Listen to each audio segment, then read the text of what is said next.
নমস্কার বন্ধুরা, অনিন্দিতা রান্নার কেরামতি চ্যানেলে আপনাদের সকলকে স্বাগত জানাচ্ছি।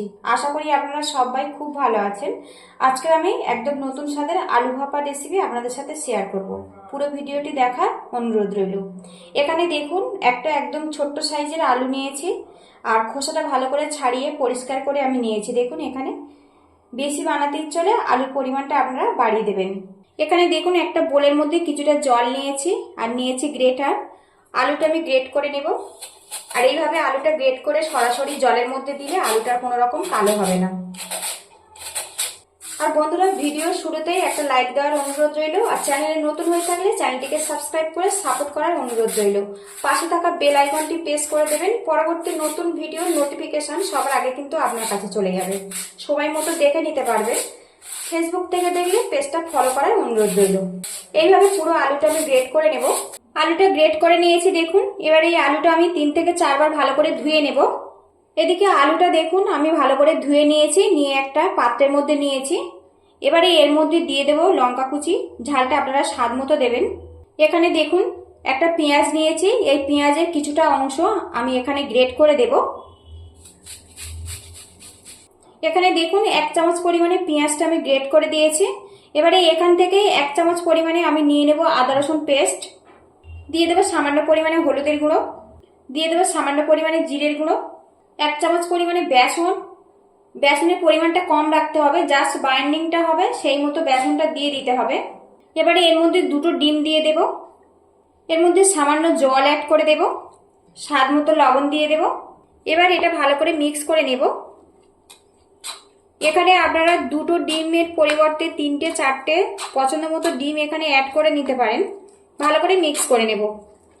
মিশ্রণটা আমার রেডি হয়ে গেছে। এখানে 3টে বাটিতে আমি তেল লাগিয়ে রেখেছি। এবারে এখানে আলুর মিশ্রণটা আমি দিয়ে দেব। এখানে আমি 2 চামচ করে দিয়ে দিচ্ছি।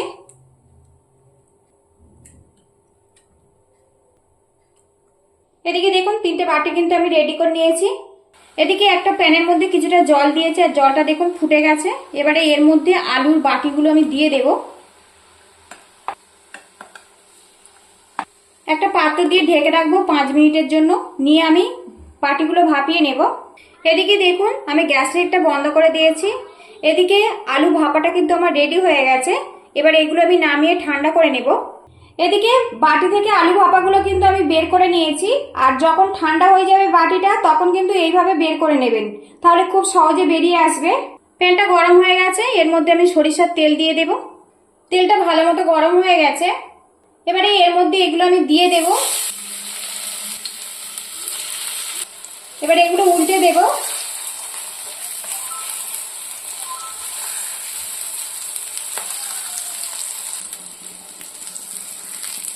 এদিকে দেখুন ভাজা ভাজা হয়ে গেছে। এবার এগুলো আমি তুলে নেব। তো দেখুন কত সুন্দরভাবে এটা রেডি হয়েছে।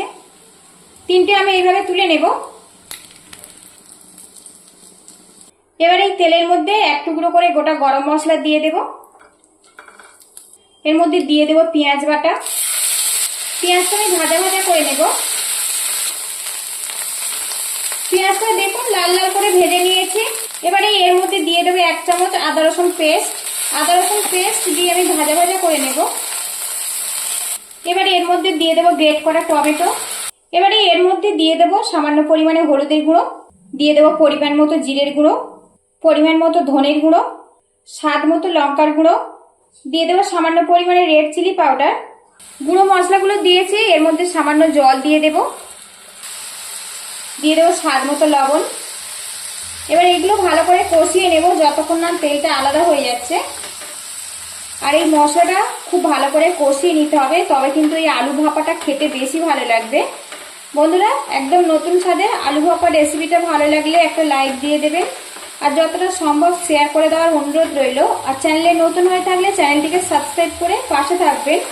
পাশে থাকা বেল আইকনটি অন করে রাখবেন, পরবর্তী নতুন ভিডিওর নোটিফিকেশন সবার আগে আপনার কাছে চলে যাবে। কিছুক্ষণ এটা আমি কষিয়ে নেব। এদিকে দেখুন মশলাটা কষিয়ে নিয়েছি। আর এখন দেখুন কত সুন্দরভাবে এটা রেডি হয়েছে, প্যান থেকে উঠে উঠে আসছে আর চারিদিক থেকে কিন্তু তেলটা বেশ আলাদা হয়ে গেছে। এইভাবে কিন্তু রেডি করে নিতে হবে। আর যদি আপনারা পছন্দ করেন তো এর মধ্যে সামান্য চিনি অ্যাড করতে পারেন। এবারে এর মধ্যে আমি জল দিয়ে দেব। আপনারা যতটা গ্রেভি পছন্দ করেন সেই মতো দেবেন, তবে আমি এখানে একটু মাখা মাখা করব, তবে খেতে ভালো লাগবে। এদিকে দেখুন গ্রেভিটা কিন্তু বেশ ফুটিয়ে নিয়েছি, আরও একটু ফুটিয়ে নেব। এবারে এখানে কিছুটা ধনেপাতা কুচি দিয়ে দেব। আর বন্ধুরা যদি লবণ কম থাকে তো এই সময় অ্যাড করে দিতে পারেন। এবারে এর মধ্যে আলু ভাপাগুলো আমি দিয়ে দেব। এটা কিছুক্ষণ ফুটিয়ে নেব। আর বন্ধুরা আলু তো আপনারা অনেকভাবে খেয়েছেন, একদম নতুন স্বাদের আলু ভাপা কিন্তু একবার এইভাবে বানিয়ে খেতে পারেন। এই রেসিপিটা কিন্তু গরম ভাতের সাথে খেতে অসাধারণ হয়। এদিকে দেখুন একদম নতুন স্বাদের আলু ভাপা কিন্তু আমার রেডি হয়ে গেছে। চারিদিক থেকে তেলটা কিন্তু বেশ ভেসে উঠেছে। সবশেষে সামান্য পরিমাণে গরম মশলা গুঁড়ো দিয়ে দেব। ভালো করে মিক্স করে নেব ওটা। আর এখন দেখুন আমি এইরকম মাখা মাখা করে নামিয়েছি। এই অবস্থাতে গ্যাস লিডটা আমি বন্ধ করে দেব। তারপর এটা নামিয়ে আপনাদের সঙ্গে আমি দেখা করছি। এদিকে দেখুন বন্ধুরা আলু ভাপা কিন্তু আমার রেডি হয়ে গেছে। যদি ভালো লাগে তো বাড়িতে অবশ্যই এইভাবে ট্রাই করবেন। কেমন হয়েছে আমাকে কমেন্ট বক্সে জানাবেন। পুরো ভিডিওটি দেখার জন্য ধন্যবাদ রইল। আপনারা ভালো থাকবেন, সুস্থ থাকবেন। তো বন্ধুরা লুকিংটা দেখুন, একদম ইউনিক স্বাদের রেসিপি, বাড়িতে অবশ্যই ট্রাই করবেন।